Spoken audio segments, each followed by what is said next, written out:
Assalamualaikum warahmatullahi wabarakatuh. Kawan baik semua, salam sejahtera dari Nur Iswan Channel. Kali ini kita akan kembali membahas soal P3. Kalau ditanya kenapa bahas P3 lagi, karena partai ini menarik.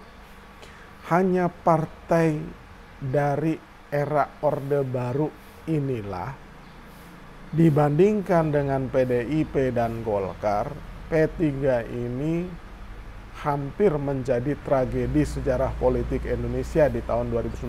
Kenapa?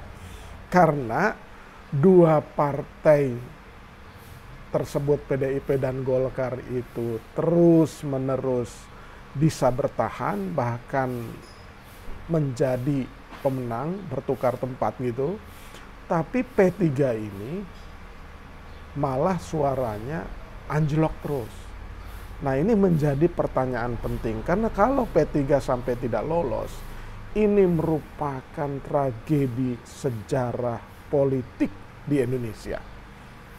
Partai yang sudah sedemikian lama, kemudian tidak lolos parliamentary threshold, dan itu hampir terjadi di 2019. Yang kedua, partai ini menariknya baru kejadian konflik terus gitu, konflik didera konflik lagi. Jadi seperti partai ini tidak mampu mengelola konflik di internalnya sendiri. Tetapi belakangan ini hampir juga terjadi konflik itu antara Pak Suharto Manoarfa dan Pak Mardiono, ya kan. Nah, untungnya ini cepat settle nih, ya kan, cepat settle. Kalau tidak, hampir dapat dipastikan jika konflik ini berlanjut, maka akan terus-menerus suara P3 menurun drastis. Jadi, nah, menarik yang ketiga, pengambil alihan kursi ketua umum dari Pak Soeharto itu berlangsung sedemikian cepat, ya kan. Kenapa itu terjadi? Itu nggak perlu kita bahas. Faktanya sekarang adalah PLT ketua umum itu adalah Pak Mardiono, ya. Jadi Pak Mardiono ini akan menahkodai jika tidak ada sesuatu yang extraordinary, maka Pak Mardiono ini akan menahkodai P3 melewati pemilu 2024 nanti. Nah, Pak Mardiono ini menurut saya itu menghadapi pertaruhan besar atau tantangan besar, karena suara P3 yang terancam tidak bisa lolos parliamentary threshold. Nah, figur Pak Mardiono sendiri sebenarnya kalau di ruang publik harus diakui Pak Mardiono ini mungkin dibandingkan dengan wajah P3 yang lain itu jarang speak up di ruang publik. Tetapi dari rekam jejaknya, ini politisi dari bawah. Kebetulan dari kampung saya nih, dari Banten, ya kan. Tapi bukan karena beliau dari Banten terus kita bahas, tidak. Karena kebetulan saja, karena aslinya Pak Mardiono itu sebenarnya lahirnya di Jogja, kemudian sekolah di Magelang, dan kemudian juga masuk akademi militer. Ya, akademi militer. Saya tidak tahu pangkat terakhirnya apa tuh, jujur saja. Ya kan, ada beberapa informasi, tapi karena sudah menjadi sipil, ya sudahlah, itu bagian dari CV dan latar belakang saja. Nah, P3 ini dulu, ya kan, itu dikenal punya tokoh-tokoh yang di ruang publik itu mampu menari-nari gitu. Dulu waktu zaman saya SMP, SMA, itu kalau baca koran tentang pembahasan APBN, selalu yang dikutip oleh media mainstream waktu itu adalah Pak Hamzahas, gitu.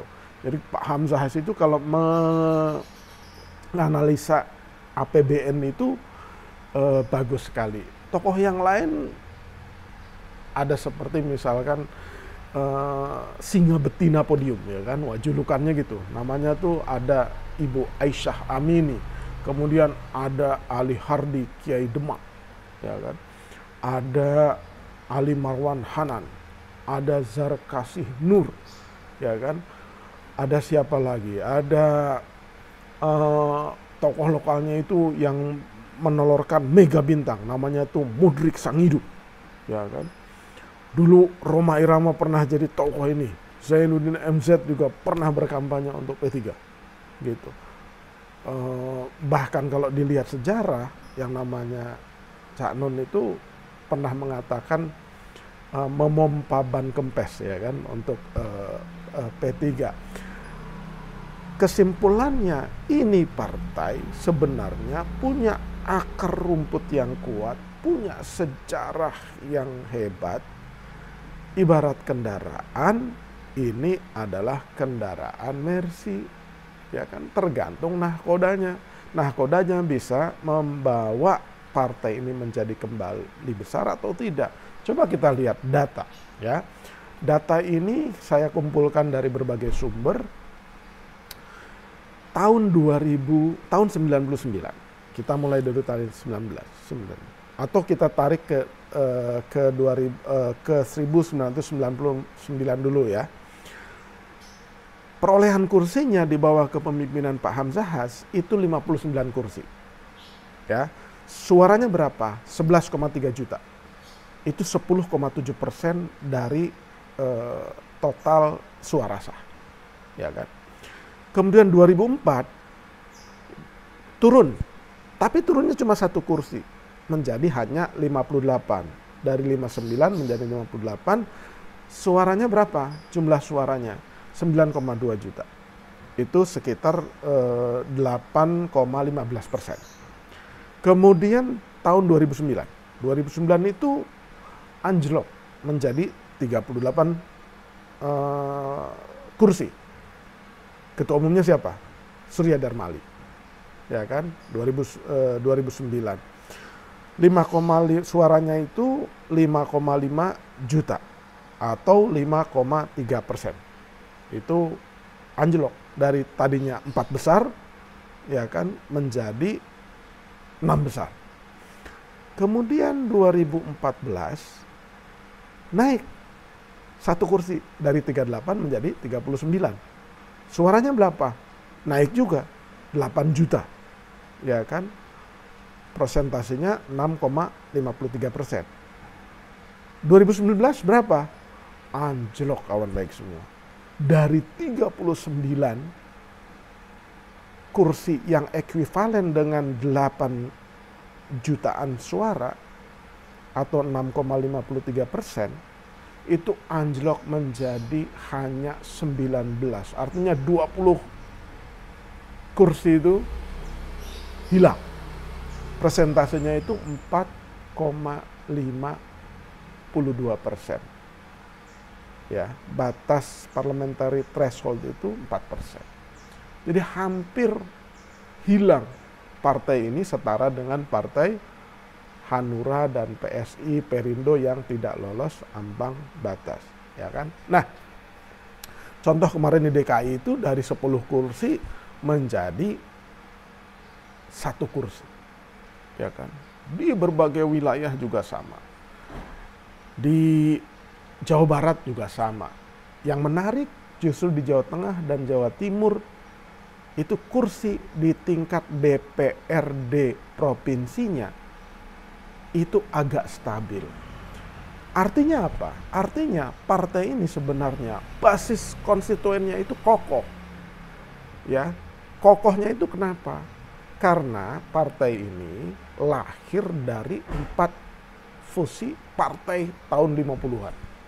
Jadi pada tanggal 5 Januari 73, kawan baik, ini pendidikan politik sedikit, P3 itu adalah fusi dari 4 partai politik lama, ya kan, yang bertarung di tahun 50-an, 60-an gitu. Nah, kemudian karena Pak Harto itu sejak tahun 70 ini ribut terus nih, itu politik nggak beres-beres sehingga mengganggu pembangunan dalam pandangan Pak Harto.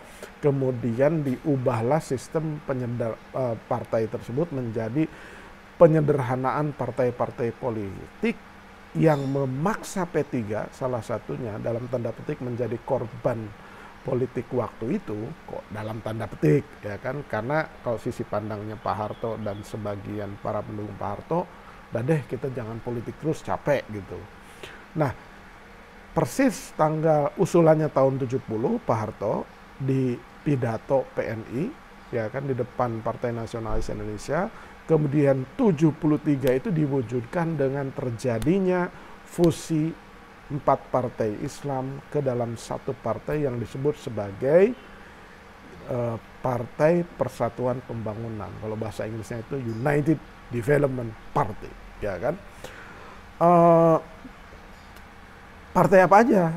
Ya kan? Partai Nahdlatul Ulama, ya kan? PNU.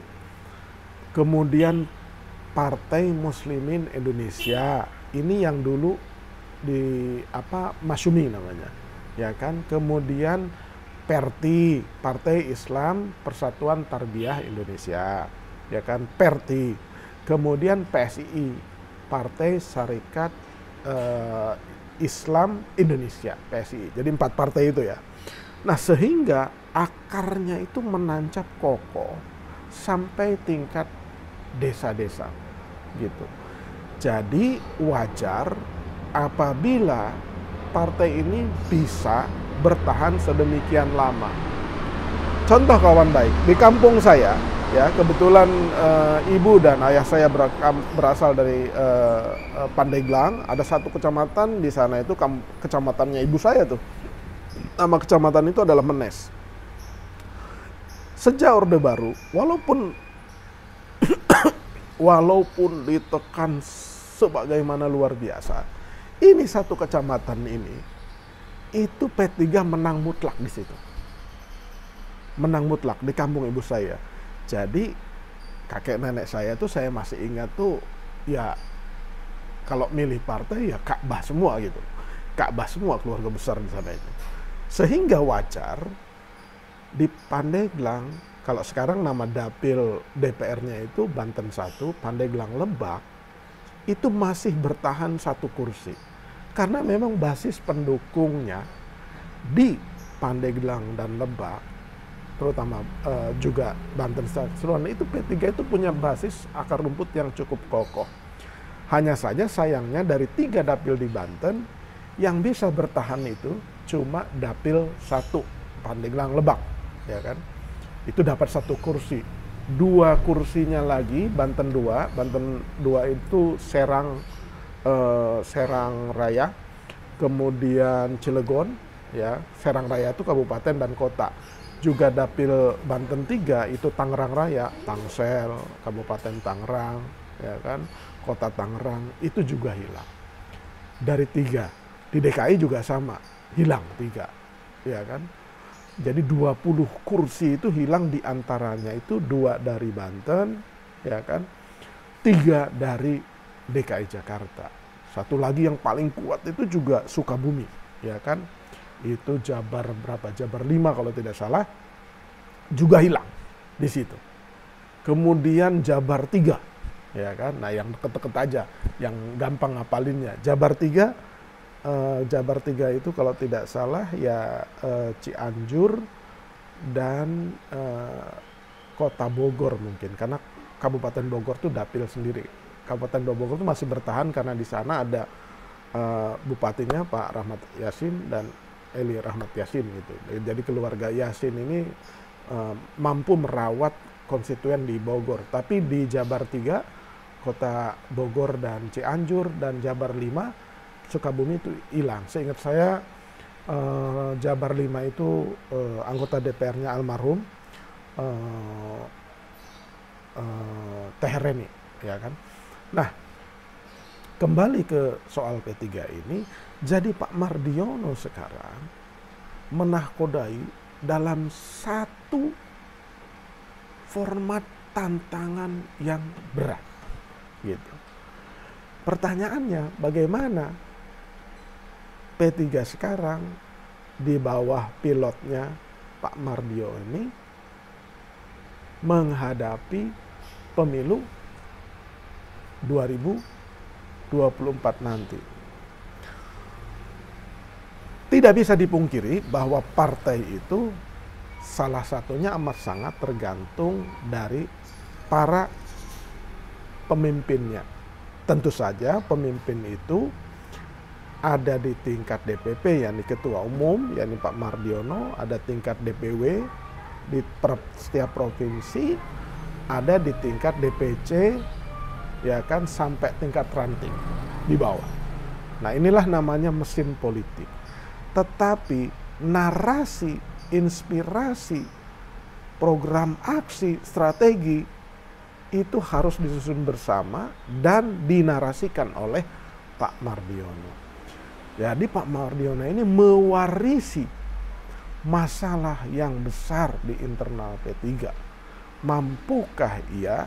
Nah, kalau melihat bagaimana seorang pemimpin bekerja, kita harus lihat rekam jejaknya. Karena banyak pihak, sebagian mungkin kawan baik juga tidak tahu, itu siapa sih Pak Mardiono?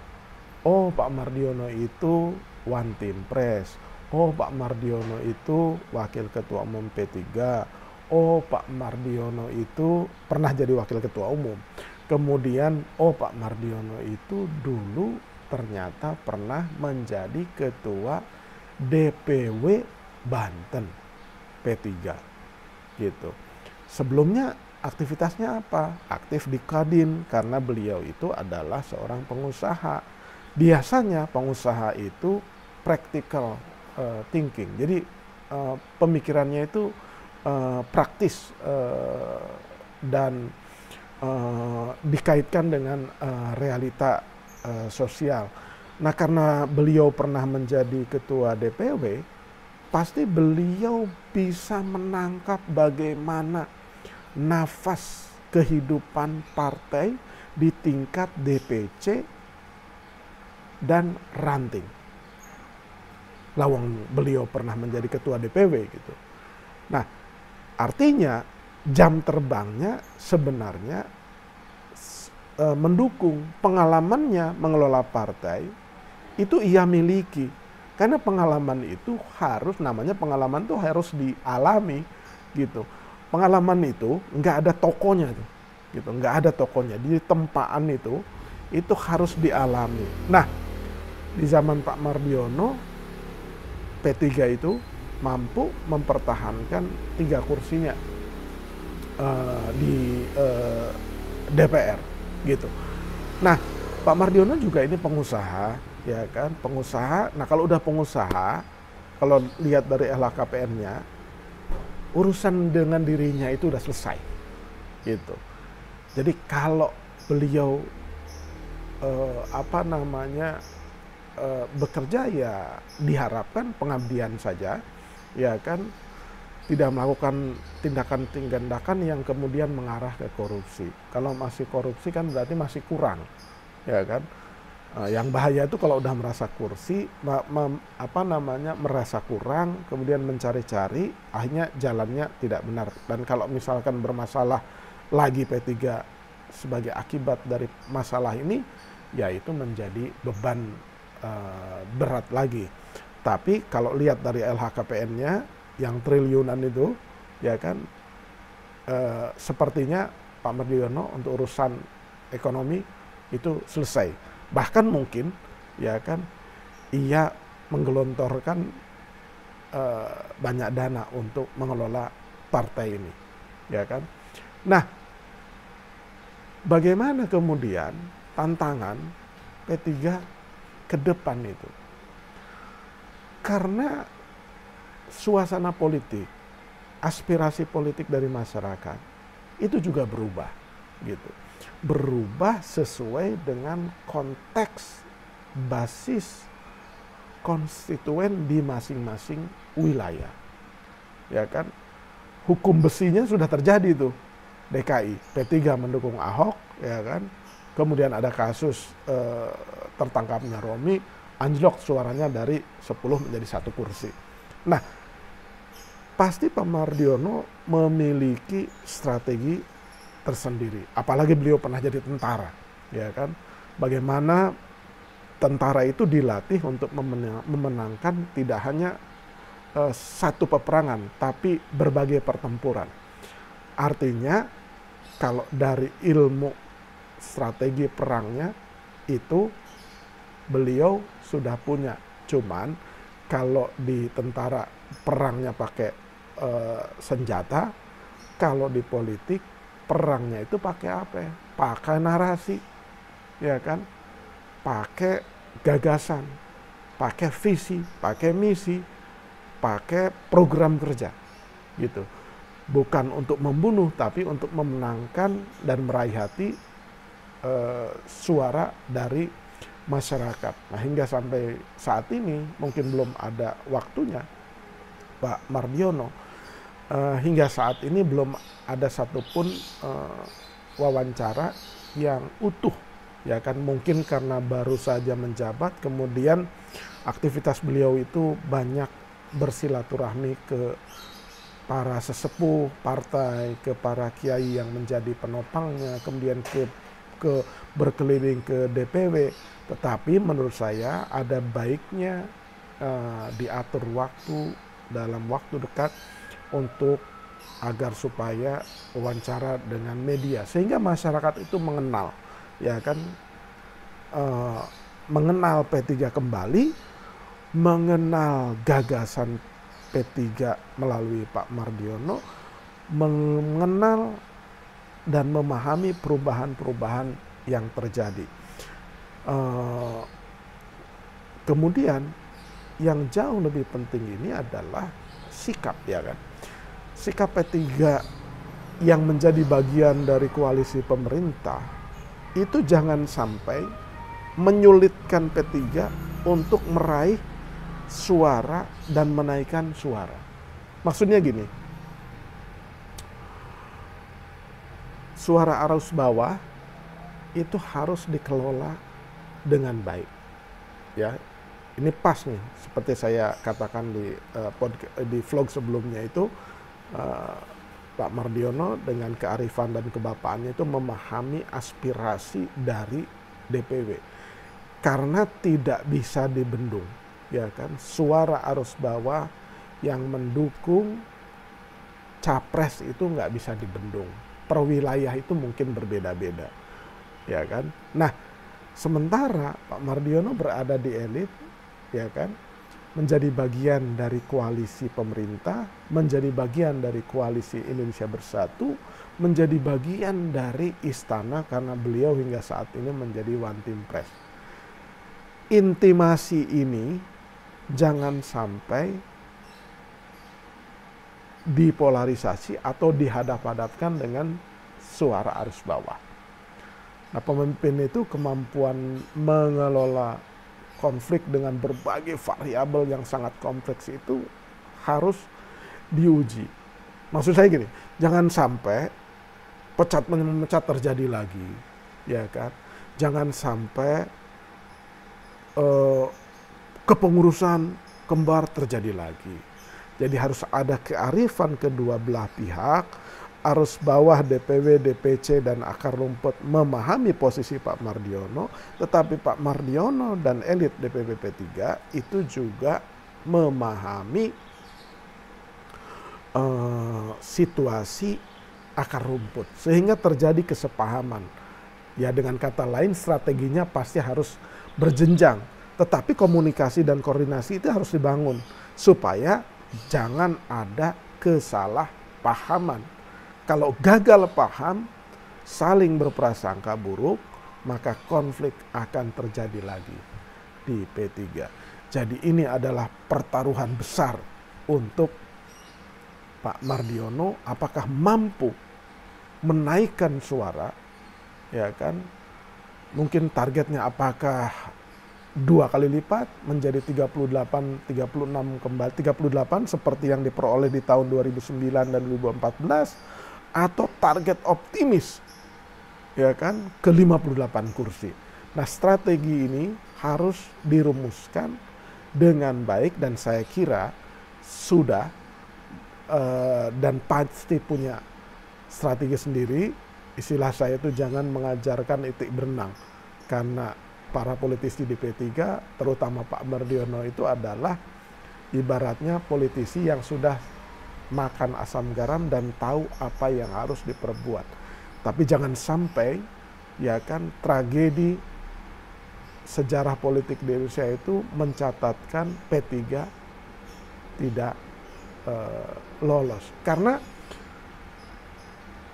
dihitung dari rasionalitas politik, ini mestinya partai ini itu bisa terbang kembali. Rasionalitas politik. Argumentasi dan alasannya udah saya sampaikan tadi. Ya kan? Tapi sepertinya shifting P3 ini agak lambat dibandingkan dengan PDIP dan P3. Ya kan? Jadi P3 itu dibandingkan dengan PDIP dan Golkar itu agak lambat. Golkar di tangan Pak Akbar Tanjung dulu shiftingnya itu sedemikian cepat sehingga selalu bisa 3 besar, ya kan, bahkan menang. PDIP apalagi dengan basis nasionalis, Bu Megawati mampu mengamplify, ya kan.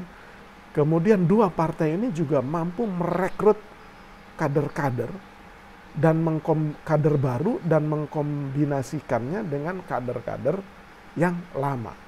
Jadi yang baru dianggap bukan sebagai ancaman, ya kan, bagi kader-kader yang lama. Jika dulu kita mudah sekali menyebut tokoh-tokoh partai dari P3 seperti saya sebutkan di awal tadi, kalau sekarang rasa-rasanya kawan baik juga akan bertanya-tanya, siapa ya politisi P3 yang gitu loh, ya kan? Jadi sulit kawan baik itu mengenalnya. Ya kalau kami di media pasti tahu, misalkan sekarang itu tokoh P3 itu ya ada di samping Pak Mardiono dan Pak Soeharto ya ada Pak Arsul Sani, ada Ahmad Baidowi atau Mas Awi, ada Arwani Tomafi, ya, sekjennya, itu kan ada Ibu Ermalena, ada Ibu Eliza yang dari Aceh itu gitu. Tapi wacana di ruang publik sepertinya P3 agak kedodoran gitu. Sehingga sudah saatnya P3 berbenah. Karena mumpung masih ada waktu. Karena wajah partai itu tergambar dari wajah para tokohnya. Wajah para tokohnya itu adalah di samping elit pengurus di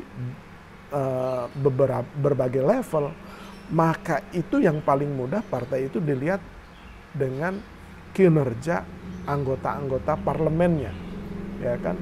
Anggota-anggota parlemennya ini harus sering muncul ke ruang publik, ya kan? Kalau di nasional, yang munculnya di media-media nasional. Sekarang bahkan lebih mudah lagi karena ada di sosial media. Jadi demikian kawan baik semua, kita menyajikan beberapa catatan penting untuk kawan baik semua agar memahami lebih komprehensif dari partai politik, terutama Partai Persatuan Pembangunan. Terima kasih, jangan lupa subscribe, like, share, dan komen bacaan catatan politik tentang P3 ini.